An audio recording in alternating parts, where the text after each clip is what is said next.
What's up, everybody? I'm B-True, and today I'm going to give you some gameplay of my wizard build here.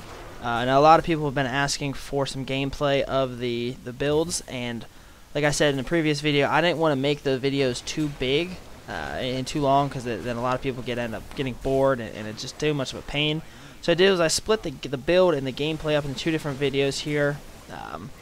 So this is my cold wizard build, and like I said in the build video, the first three skills here, the energy armor, the magic weapon, and the familiar, are really just for DPS boosters. You want to try and have as much DPS as possible here. But then, and the rest of your skills are somewhat self-explanatory, other than Black Hole. Black Hole is really the biggest variable of this build, and it's what makes you a good player as opposed to a great player. Based on how you're able to use your black hole here. So I'm going to start off with the primary electrocute. That is just used basically to generate your arcane power, because with the passives and the room with it, you're able to generate a lot of arcane power through it. And then also arcane orb with the frozen orb rune is pretty self-explanatory. You want to just spam that to do the most of your damage. So like I said, Black Hole is what you're really going to need to focus on using in specific situations. Now, offensively, Black Hole is great because it does a lot of damage, and its biggest thing is when it affects the amount of damage you do from your Arcane Orb skill.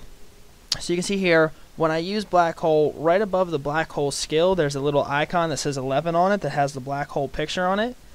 Every enemy that gets hit by Black Hole increases the damage of your cold skills by 3%. So that 11 means that your cold skill damage is increased by 33%.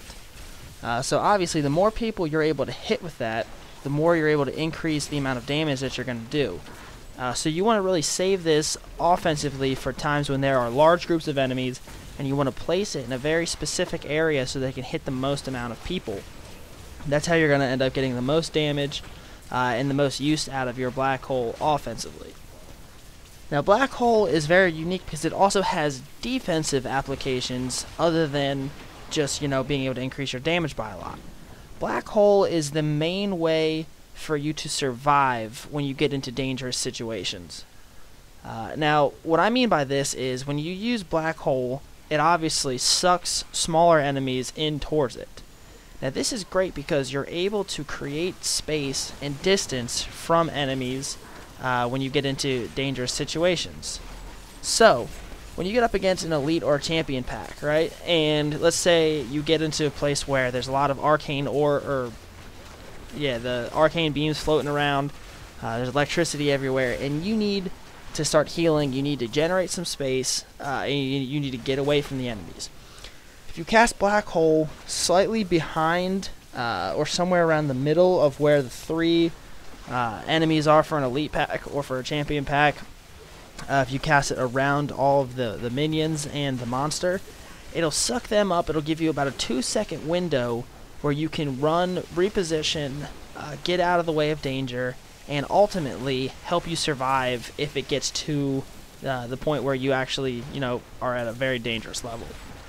So if you're able to use it correctly and you save it, you don't want to just use it constantly, because sometimes there are times when you need it. Obviously, if you're in the middle of a battle, you want to have it for when you need to create space. But if you use it strategically at the right time in the right place, it really can mean the difference between life and death.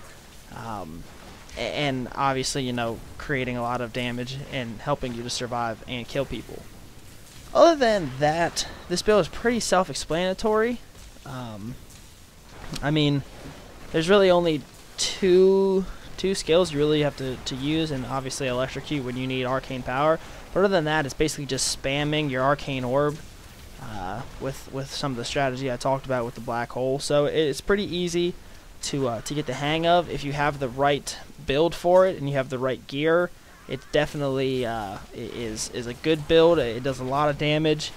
The slowing and the freezing helps you to create space and distance. And I like it a lot because I do a lot of damage with it, and it's a lot of fun to play. So guys, let me know what you think about this build. If there's anything you guys want to know, any more questions you have, or is there anything you guys want to try out and do different, let me know in the comments below. If you found this video or the build video helpful, please give this video a like. And if you haven't already, please subscribe to my channel to stay up to date with my future Reaper of Souls videos. And I'm going to let this video play for a little while just so you guys can watch the video without me talking and kind of see what's going on here. But other than that, guys, I hope you guys have a great day, and I will talk to you guys in the next video.